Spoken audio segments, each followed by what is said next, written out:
Pamela Taylor has lived in the same South Texas home since 1948, I wish we could get some rain. on a little plot of land she owns along the U.S.-Mexico border. She has no plans to ever give it up, but she may be forced to if President Donald Trump were to build a wall there. Look at the amount of money that they spent on this fence. It didn't work. Taylor makes no secret of her distaste for the partial barrier that already exists around her property, an initiative of President Bush in 2006. She says it is a major crossing spot for immigrants. It is why the Trump administration wants to clamp down on the Rio Grande Valley. But if the wall is to be built there, the U.S. must pay fair market price for the private property, a government right called eminent domain.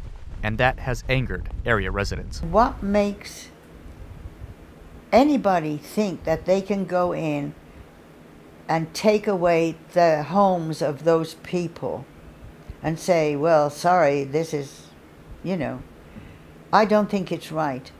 I think they need to start thinking about the people here before they do anything. Across the state, organizations have provided free legal advice to property owners who have the right to contest the government's offer.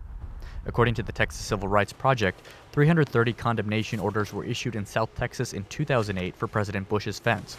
90 remain pending today. This time, the number of cases could be greater. If all the landowners take the same stance and refuse to accept any offer from the government and take the cases to trial, it's going to be very, very difficult and time-consuming for the government to conclude the cases, and it's going to take so long that it's conceivable that the policy will be dropped. Across the valley, many of the residents who fear losing their land are concerned about more than the government's offer. No, we're not rich, I'm pretty sure we're going to be enticed by some kind of money, but it doesn't compare. The money that will be offered doesn't compare to, the luxury that we'd be losing. Villarreal, who was born and raised on the property he calls home, calls the wildlife second to none.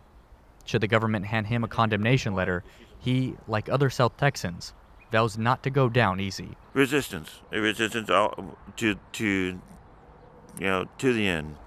Ramon Taylor, VOA News, Rio Grande Valley, Texas.